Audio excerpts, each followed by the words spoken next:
Shwmae, diolch yn fawr am eich gwylio am y fideo hwn. Mae'r heddiw 9 o Hydref 2024.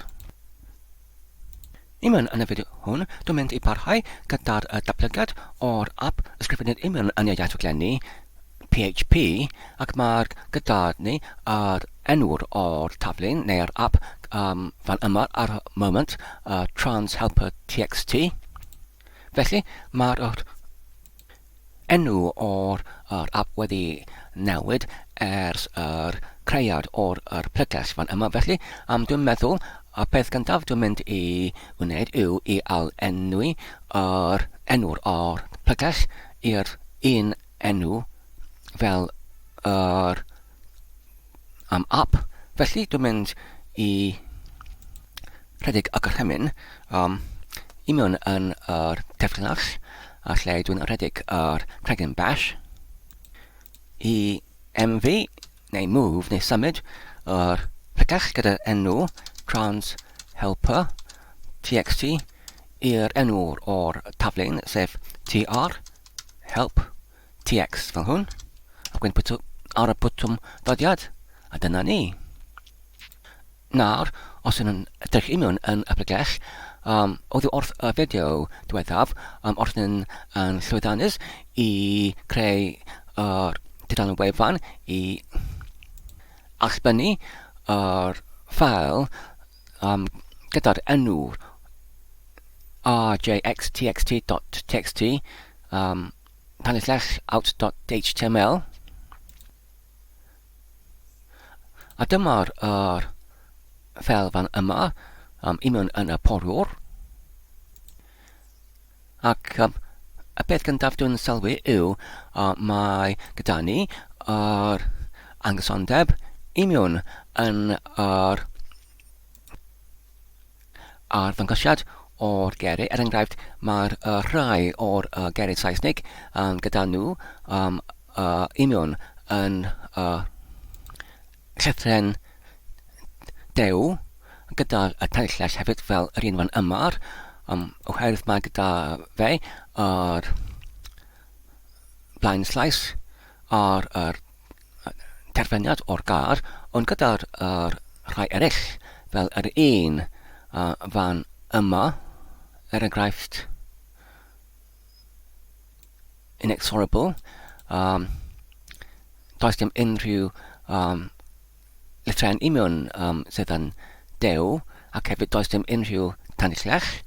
Felly, yn gyntaf, dwi'n mynd i archwilio ar gyfer yr achosiad ar gyfer hyn, ac wedyn i diwallu hwn.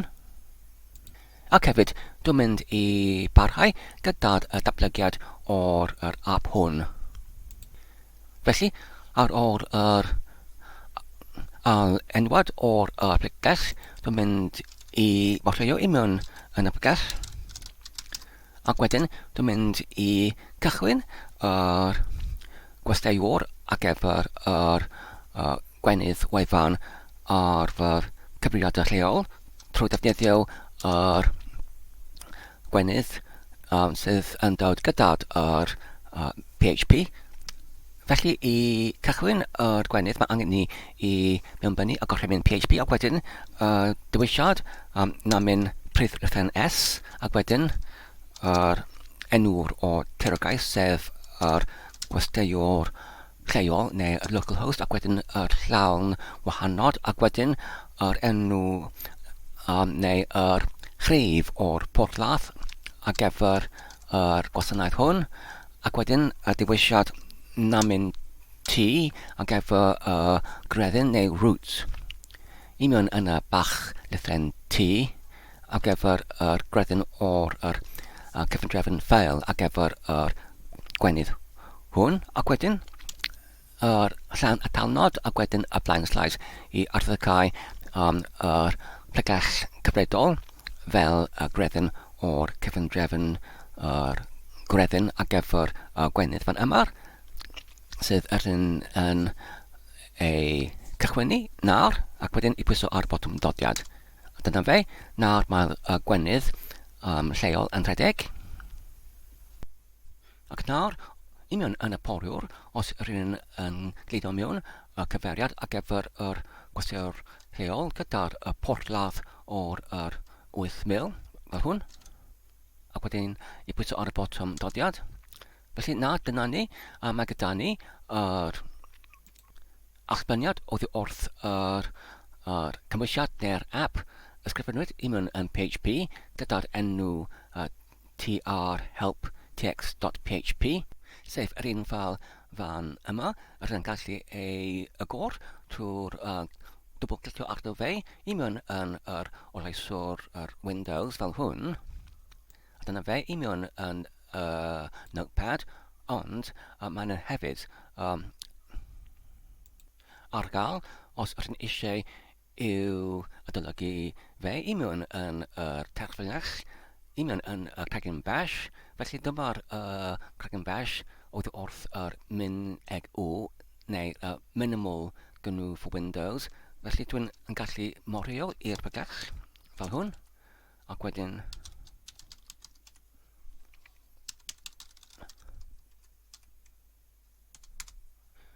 dwi'n gallu agor yr un fel codtadiad gyda'r adolygydd gyda'r enw Vim neu Fai fel hwn.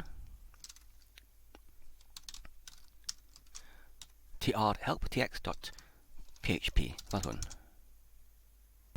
Nawr, os dwi'n dewis yr ffail ar gyfer yr testun Saesnig, sef yr ffail ar gyfer y mewnbyniad, felly un fan yma, ac wedyn i dewis yr holl cymwysiad o'r ffail hwn, ac wedyn i'w deiblygu neu copio i mewn yn y toceb ffwrdd, ac wedyn i'w gludo mewn fan yma, ac wedyn pwyso ar y botwm i ymdar y stong. Felly dyma'r allbyniad, ac mae'n edrych yn dda, ond yn gystal â'r allbynnu yr testun gyda'r data neu gwybodaeth ar dudalen wefan, mae'n hefyd yn cynhyrchu yr ffail ar cyfundrefn ffail, yr un fan yma gyda'r enw ajax.txt.html. Felly os ydych nawr yn clicio arno, nawr mae'r gwach wedi diflannu. Felly dwi'n meddwl yr rheswm ar gyfer yr gwach cynharach gyda'r angysondeb i mewn yn yr ffurfiodaeth o'r geiriau, sef rhaid gyda ni rhai gyda'r blaenslaeth oedd yn yr ffont arferol yn eraill i mewn yn y ffont tew. Mae'r rhain i gyd i mewn yn ffurfiodaeth cywir, sef i mewn yn y ffont tew. Dwi'n meddwl y rheswm oedd oherwydd nad oedd yr newidiadau diweddaraf i mewn yn cod tadiad a wedi ei datgebrwyd yn cwbl hwyr. Felly dwi'n meddwl dyna oedd y rheswm ar gyfer yr angysondeb, ond nawr gyda'r dechreuad o'r gwenydd wefan, yr un fan yma, gyda'r enw newydd o'r pygell, mae'n ymddangos, mae'r popeth nawr yn gweithio yn iawn. Felly ar y pwynt hwn, dwi'n mynd i parhau gyda'r datblygiad o'r app hwn. Felly ynglyn â'r gwellad o'r rhongwyneb defnyddiwr ar y foment, beth dwi'n meddwl sydd yn angenrheidiol yw yn gyntaf ar gyfer yr testun i mewn yn y Saesnig, dwi'n yn gallu adolygu hyn i mewn yn y blwch testun fan yma, ac dwi'n yn gallu mewn osod ar wythnodau y blaenslais ar gyfer yr app i dadansoddi ac i gerchu geiriau Cymraeg oddi wrth yr ffeil erfa, ond beth dwi'n eisiau i'w wneud hefyd, a beth dwi'n eisiau i adolygu hefyd yw y ffeil fan yma gyda'r enw o'r vocab ac wedyn gyda'r oldodiad o new.txt.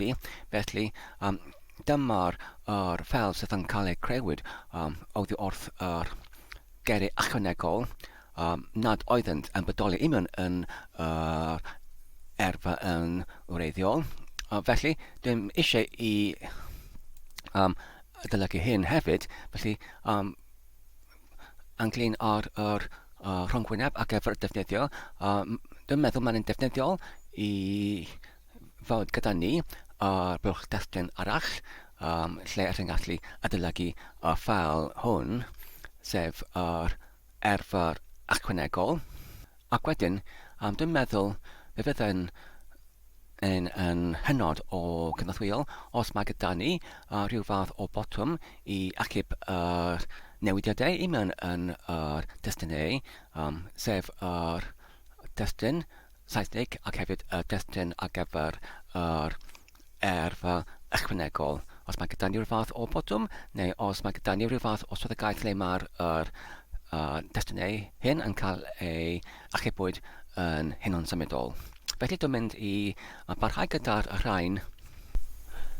Felly nawr, os yn edrych ar yr brig o'r ffeil codtaddiad, dwi'n wedi mewnysod yr gwasadolion ar gyfer yr ffeil hwn, yr hyn yn defnyddio yr alwydd ar, define neu diffinio, ac wedyn i mewn yn y gyntaf parametr yn rhoi yr enw o'r gwasadolyn neu'r enw'r o'r amiwolyn gwasadol. Felly mae'r rhain yn dechrau gyda'r dwbl tandyll nod, ac wedyn yr enw, ac wedyn mae'r rhain yn terfynu hefyd gyda'r dwbl tandyll nodiau. Felly, dyma'r safon dwi'n yn dilyn, ond ydyn yn gallu hefyd, os yn eisiau i diffinio yr gwasadolion heb y dwbl tandyll nodiau, ac hefyd yn y bach lythrennau hefyd. Ac wedyn, dwi'n yn populgleiddio yr gwasadolion ar gyfer y vocab file gyda'r enw o'r vocab file fan yma, ac hefyd ar gyfer y text file dwi'n yn gwneud yr un peth gyda'r enw o text file sef rjx.txt.txt. Felly dyma'r enwau ar gyfer y gwasadolion, ar gyfer y ffeiliau, ar gyfer yr gfrweithio fan yma. Wedyn pam mewn ystodais i gwasadolion i mewn fan yna, oherwydd pan ydyn yn arddangos yr dudalen wefan ar y cyntaf tro, felly mae'n angen i ni i dod o hyd o'r ffeiliau mewn byniad ar gyfer y cyfrwaith. Felly yn gyntaf, mae angen i ni i adolygu yr ffeil gyda testun Saesnig, ac hefyd mae'n angen rhaid i ni i adolygu y ffeil gyda'r geiriau newydd rydyn ni eisiau i edrych ymlaen am y geiriau sydd nad yn bodoli i mewn yn yr gerfa. Felly mae'r rhanbarth o'r gwaith ar gyfer yr dudalen wefan hon, dyma'r yw y rheswm ar gyfer y dudalen hon, fel y gallwn ni'n adolygu yn dewis y geiriau sydd yn prenach ac yn fwy rhagorol, wedyn rydyn yn gallu archwilio ar gyfer geiriau Cymraeg ar gyfer y rhain. Felly dwi'n wedi ychwanegu yr blwch testun ar gyfer yr ychwanegiadau i mewn yn yr gerfa. Mae'r enw'r o'r blwch testun hwn yn gyda'r hunianaeth txt2 yn ytrach nag y txt1 ar gyfer yr blwch testun ar gyfer y testun Saesnig. Wedyn, nawr mae gyda'r blychau testunau hyn, mae nhw'n yn cymryd neu meddiannu ehangder o'r 45% o'r ehangder o'r dudalen ar y porwr. Ac wedyn mae gyda ni yr un botwm i darostwng fel o'r blaen. Os ydych chi'n gweld ar y llinellau 46 a 7, felly dyma lle rydyn yn asenio yr enwau o'r ffeiliau ar gyfer mewnbyniad, ar gyfer yr ffeil, ar gyfer y gerfa, ac hefyd ar gyfer y testun rydyn eisiau i adolygu. Ac wedyn i mewn yn blociau testun rydyn yn llenwi yr rhain gyda'r gweisiad i mewn yn y ffeiliau hyn, sef i mewn yn ffeil, nid ffeil gwreiddiol ar gyfer testun Saesnig, ond yr un cynrychiad oddi wrth yr cyfarwaith hon, lle rydyn yn gallu adolygu fe, ac wedyn ychwanegu i'r data i mewn yn y testun, ac wedyn rydyn yn gallu darllen yr un ffeil, ac wedyn trwy'r cyfraith hwn rydyn yn gallu cynyddu gwybodaeth ac data o'r gerau Cymraeg i mewn yn y testun yn y fodd hon, ac wedyn yr un fodd hefyd ar gyfer yr ffeil ar gyfer yr gerfa newydd, mae'r hon yn diweddu gyda'r awdodiad new.txt, ac felly os rydyn yn ychwanegu i'r data i mewn yn yr ffeil hwn, rydyn gallu cynyddu gwybodaeth a'r data hefyd i mewn yn yr ffeil ar gyfer yr gerfa newydd. Ac hefyd, dwi'n wedi gosod y pennawd ar gyfer yr wefan tudalen fan yma. Os rydyn edrych ar tag ar gyfer corff neu body, dyma'r defnyddiad neu'r usage o'r gweisiad hwn. Felly, dwi'n hefyd wedi addasu hwn yn actig hefyd gyda'r ambell mwy o gwybodaeth ynglyn ar app hwn. Felly nawr os rydyn yn ychydig y ffeil, unwaith eto, ac nawr os rydyn yn dachwelyd i'r porwr fan yma,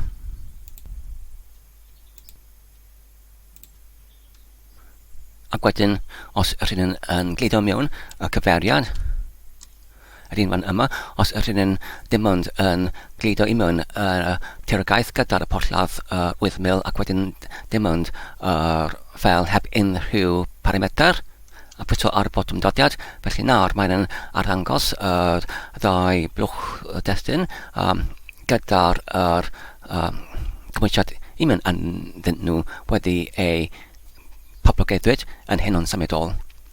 Ar ochr chwith gyda'r testun Saesneg, ac ar ochr dde gyda'r testun oddi wrth ar gyfer newydd. Felly nawr os rydyn pwyso ar y botwm i amdalstong, ond cyn hynny, os rydyn newid neu addasu y cymwysiad ar y ochr chwith yn ychydig, os enghraifft yn mewnwysod arwythnod blaenslaeth ar ôl y gar fel research fan yma, beth ydy'r gar Cymraeg ar gyfer research, ac hefyd scholarship, ac hefyd possibility, y tach ohonynt. Felly nawr os yn clicio ar y bottom submit, na os yn edrych ar gerau ar gyfer possibility, nawr ac hefyd research ac hefyd scholarship, mae'r wefan tudalen hon yn gallu darganfod oddi wrth gerfa gerau Cymraeg ar gyfer rhain, ac hefyd os rydyn yn edrych ar testun i mewn yn y blwch testun, nid oedd gerau hyn yn ei diweddarwyd oherwydd nid ydy'r gerau Cymraeg ar ôl gerau fel scholarship a possibility. Os nawr yn dadebru y tudalen hon, ac unwaith eto edrych ar y testun, ar y gerau yr un fel o blaen. Felly nawr ar gyfer y gar possibility, mae'r rhestr o'r gerau Cymraeg nawr yn arddangos, sef galledigaeth, alledd, possibilrwydd, ac hefyd ar gyfer scholarship mae gyda ni lleien neu lleienyddiaeth, neu ysgolegdod, neu ysgolheigdod. Felly nawr os rydyn yn dadebru y dudalen, mae'r testun yn dadebru hefyd gyda'r gwybodaeth neu'r data newydd diweddarwyd, ac os yn edrych ar data ar ochr dde, felly mae'r rhain yr un fel o'r blaen, oherwydd mae'r rhain dim ond yn cynnwys yr gerau nad oeddent i mewn yn y gerfa. Nawr, ar ochr chwith, os ydyn yn dewis gar nad ydy'r i mewn yn yr erfa, fel enghraifft, yr hyn yn mynosod yr arwyddnod yr blaenslais ar ôl y gar Hicks, yr gyfenw Hicks. Ac wedyn, os ydyn yn clicio ar y botwm i darostwng, nawr os ydyn yn edrych ar yr gyfenw Hicks, felly, nawr mae'r gar yn hollol diflannu. Os ydyn nawr yn pwyso ar y botwm F5 i datblygu unwaith eto, a wedyn, os ydyn edrych i mewn yn y blwch testun, mae'r enw wedi diflannu yn hollol hefyd. Nawr, os ydyn pwyso ar y botwm i darostong,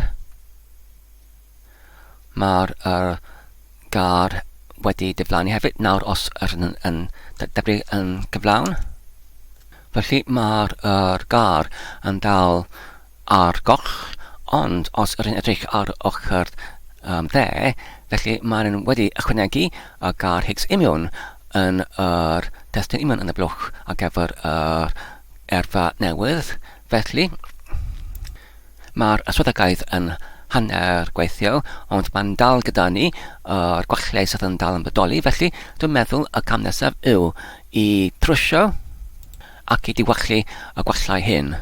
Felly nawr, dwi'n wedi gwneud ambell bwy o'r newidiadau i'r cortaddiad. Yn gyntaf, fan yma ar y llinellau 7 a'r 8, dwi'n wedi mewn ysod y llinellau i creu yr ffel gyda enw dbeg.txt, ac yr amcan neu'r bwriad o'r ffel hwn yw i benderfynu ydy i arddangos yr dadbrifodi neu beidio, neu dadfygu neu beidio, sef i dangos y debug neu beidio. Felly, os ydyn yn creu o ffeil, felly i mewn yn y llinellau 10 a'r 11, ydyn wedyn yn diffinio yr gwrthdolion dbeg fel i fod yn wir, os nad ydy'r ffeil yn bodoli. Felly, mae'r gwrthdolion dbeg yn anwyr neu'r ffug. Felly, yn hwyrach, i lawr yr llinell, os ydyn eisiau i arddangos yr neges i cynorthwyo gyda'r dadbrifodi. Felly, ydyn gallu cuddio neu arddangos y neges ar gyfer y rhain fel yr un fan yma ar y llinell 27 enghraifft. Felly, ar y moment, dwi ddim yn eisiau i arddangos y neges ar gyfer yr dadbrifodi. Felly, dwi'n mynd i ar y llinell 8 fan yma, dwi'n mynd i dileu yr ffeil dbeg.txt os yma yn bodoli. Felly, os ydyn eisiau i alluogi neu ableddu dadbrifodi, felly mae angen i ni i sicrhau mae'r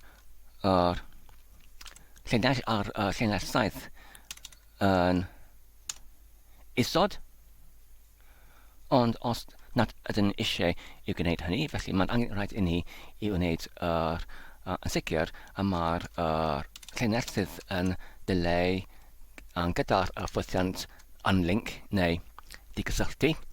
Mae'r gweithrediad o'r digysylltu yr ffeil yn rhywrai o ieithoedd rhag ni yn cyfartalu i'r dileu o'r ffeil. Felly, ar y foment rydyn eisiau i anableddu neu i alluogi yr dadbrifodi.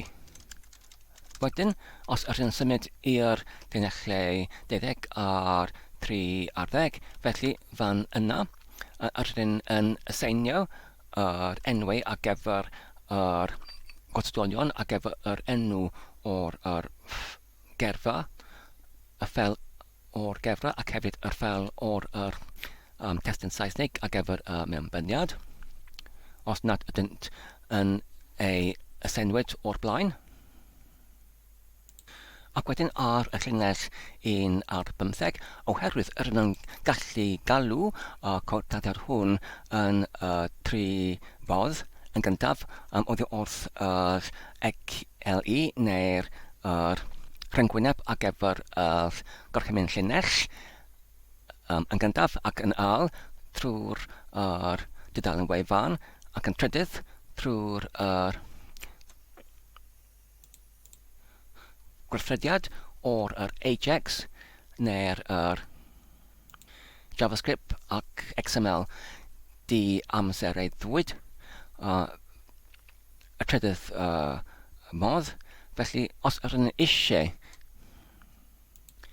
i swynhwyro, yma'r codtadiad hwn wedi ei galwyd oddi wrth yr CLE neu'r rhyngwyneb ar gyfer y gorchymyn llinell, sef terfynell fel yr cregyn bash. Felly, beth ydyn yn gallu prawf holi amdano fe yw yr amrywolyn gwastadol, sef yr doler tanllell yn y prif lythrennau, server ar gyfer y server port. Os mae'r server port yn bodoli, felly, rydyn yn gwybod mae'r hwn wedi ei galwyd oddi wrth y dudalen wefan neu oddi wrth yr Ajax. Os nad ydy'r gwybodaeth hwn yn bodoli, felly, rydyn yn gwybod mae'r hwn wedi ei galwyd oddi wrth yr rhyngwyneb llinell gorchymyn neu'r terfynell. Wedyn, os mae wedi ei galw oddi wrth yr CLE neu rhyngwyneb yr llinell gorchymyn neu'r terfynell, wedyn mae angen rhaid i ni i prawfholi ar gyfer yr bodolaeth o'r dewisiadau namin F ac hefyd y manin V. Felly, os nad ydy y rhain yn ei bodoli unman yn y gorchymyn, felly mae'n angen rhaid i ni i atal yn uniongyrchol yr cymwysiad rhedeg o'r app hwn trwy'r allbynnu gwybodaeth anglyn ar y defnyddiad neu'r usage fan yma. Ond os mae'r dewisiadau namin F ac namin V wedi ei yseinwyd, felly yr yn gallu parhau gyda'r app neu'r swyddogaeth hon. Felly, os nad ydy'r codtadiad hwn wedi ei galwyd oddi wrth yr terfynell, felly rydyn nawr yn prawfholi ar gyfer y bodoliaeth o'r gwybodaeth unman yn postio o data. Os ydy'r data ar gyfer y postio ar gyfer yr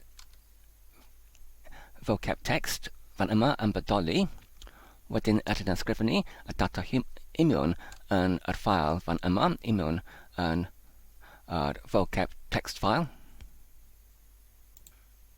Felly, fan yma, dwi'n sylwi mae'r hwn yn hollol angywir ac yn wall oherwydd nad ydym ni'n eisiau i ysgrifennu drosodd yr ffail gefa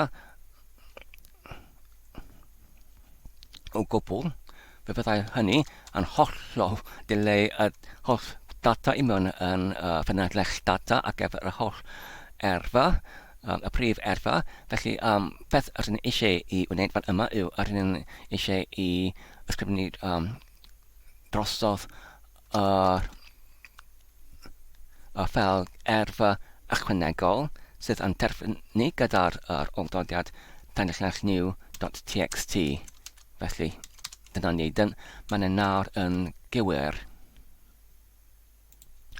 Yn yr un fodd, nad ydym ni eisiau i ysgrifennu drosodd yr ffail ar gyfer yr mewnbyniad, rydym ni eisiau i ysgrifennu union yn y ffail ar gyfer y allbyniad, ac mae'r hwn yn terfynu gyda'r txt.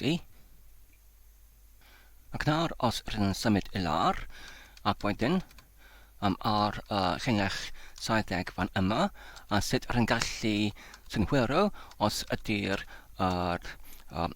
codadiad hwn yn ei galw oddi wrth yr Ajax.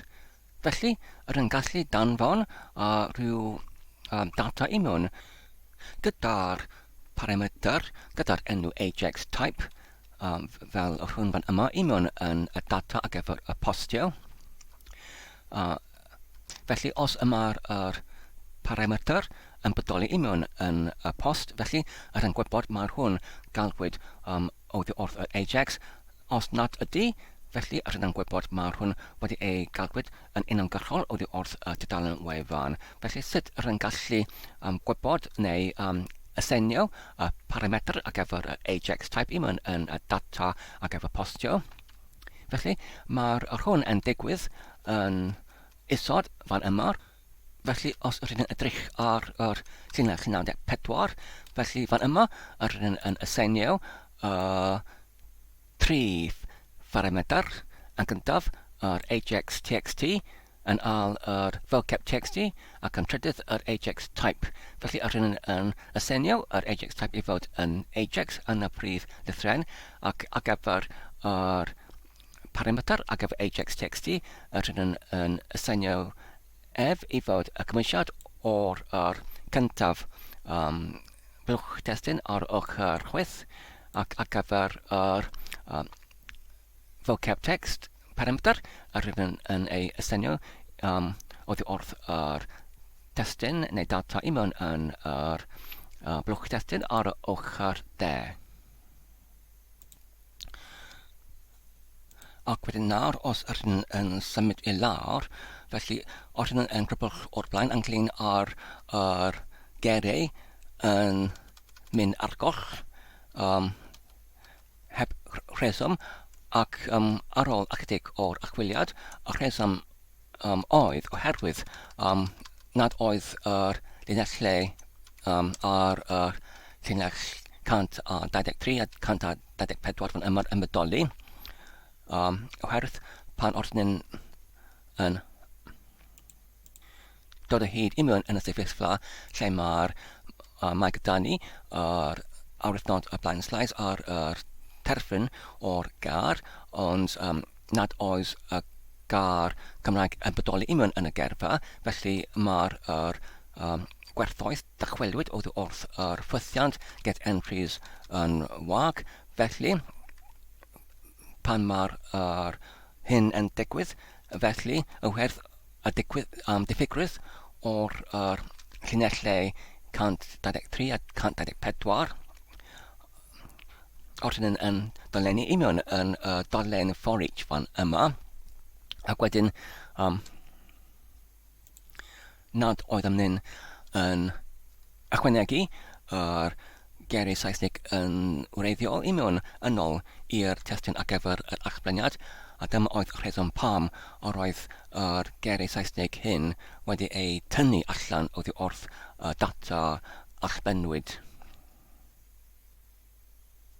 Felly, dyma'r oedd y rheswm ar gyfer yr gwall fan yna.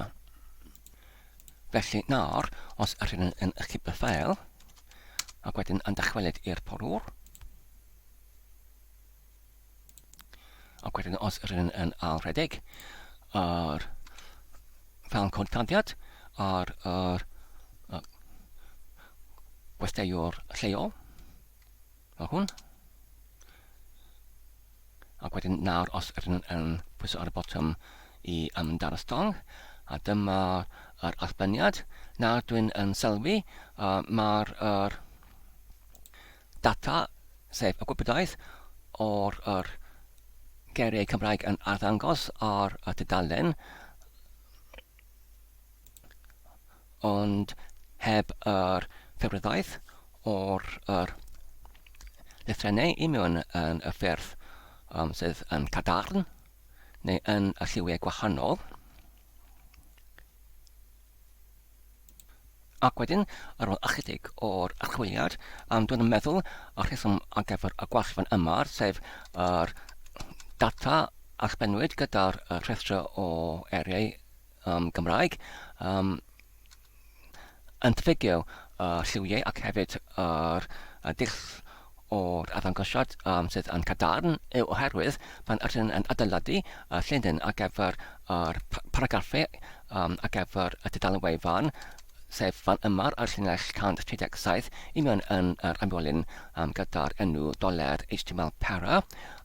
Ydyn yn dim ond yn atodi geiriau yn un fodd fel paragraff ar gyfer yr testun neu allbeniad yn y testun sydd yn hollol yn addurn. Felly, os ydyn eisiau i mewnasod yr lliwiau ac hefyd dulliau cadarn i mewn yn geiriau ar gyfer yr dudalen wefan, mae angen i ni i rywsut i cyfarweithio yr geiriau ar gyfer yr amwylyn ar gyfer yr doler HTML para, sef ar gyfer y dudalen wefan. Felly nawr, ar ôl ychydig o'r newidiau i mewn yn yr rhanbarth o'r cod tadiad. Felly yn gyntaf, beth sy'n digwydd yw ydyn yn prawfholi ar gyfer yr bodolaeth o'r awyrthnodiau, yr blaenslais ac hefyd capan neu'r acen crynfach i mewn yn gair. Felly, os yma rhain yn bodoli, mae'r hwn yn ryddhau. Mae gyda ni data oddi wrth yr gerfa, sef rhai gyda'r rhestr o eriau Cymraeg, neu yn angen i dod o hyd o'r geiriau Cymraeg. Felly, beth sy'n digwydd nawr, os mae'r arnodau hyn yn bodoli i mewn yn yr arwylyn doler Word yw ydyn yn alysod neu ydyn yn mewnasod tryfflyg yr canran nod i mewn yn yr amrywolyn.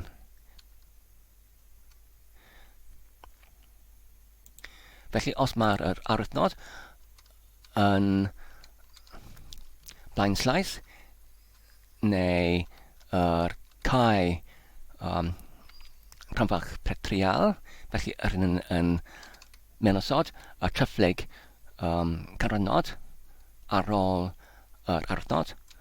Ond os yma'r arwythnod y capan neu'r agor rhanfach petrial, wedyn ydyn yn mewnasod y tryfflyg canrannod tu flaen i'r arwythnod. Ac wedyn ydyn yn ffrydro llinyn doler Word i mewn i'r dillad ar yr gwahanod o'r tryfflyg canrannod. Ac wedyn ydyn yn allbynnu neu arddangos pob un o'r dilliadau hyn ar dudalen neu ar yr allbyniad. Felly, ac wedyn ydyn yn ymgylchu yr amrywolyn doler Word gyda'r tagiau ar gyfer ffont cadarn. Felly, os ydych nawr yn equip y ffail ac yn dychwelyd i'r dudalen wefan ac wedyn yn al dorystwng, nawr, beth sy'n digwydd fan yma yw oherwydd ydyn yn arddangos dilliadau cyn yr allbeniad o'r testun cyfarweithwyd. Felly mae'r arddangosiadau o'r dilliadau yn arddangos cyn yr testun cyfarweithwyd. Felly nawr os ydyn yn drych er enghraifft ar yr gair Saesnig inexorable fan yma, ac os ydyn cymharu y gar hwn i'r un gar union yn y testun ar gyfer mewnbyniad ar gyfer y cyfarwaith. Felly yn gyntaf, mae gyda ni yr blaenslais ar y terfyn o'r gar inexorable, ac wedyn mae'r gyntaf gar Cymraeg union yn y rhestr yn dechrau gyda'r capan. Felly, ar gyfer yr cydran union yn y dillad, mae gyda ni yr un fan yma, sef capan, ac wedyn yr anhyddadwy, ac wedyn ar gyfer y trydydd elfen union yn yr dillad, mae gyda ni fath o'r gar, sef yr ansoddair, neu adjective, ac wedyn ar gyfer y pumed elfen, mae gyda ni cysylltnod, ac wedyn ar gyfer y chweched elfen, mae gyda ni gar Cymraeg arall, sef yr un sydd yn dechrau gyda'r capan, a wedyn y gar andychuddol. Ac wedyn, unwaith eto, mae gyda ni y fath o'r gar, ac wedyn y cysylltnod, ac wedyn mae gyda ni yr gar Cymraeg arall sydd yn dechrau gyda'r capan arall, sef y gar anolethiol, ac yn y blaen. Felly dyma'r arongosiad o'r dilltadau. Os ydyn edrych ar y foment ar llinyn o'r arbenniad, felly dyna'r triphlyg canrynod fan yma rhwng pob un elfen neu cydran o'r dilltadau fan yma rhwng y gar Saesnig a'r cyntaf gar Cymraeg, ac wedyn rhwng y cyntaf gar Cymraeg a'i fath o air, ac wedyn rhwng hynny a'r cydran neu elfen nesaf union yn y dillad. Felly, beth rydyn yn gallu gwneud nawr gyda'r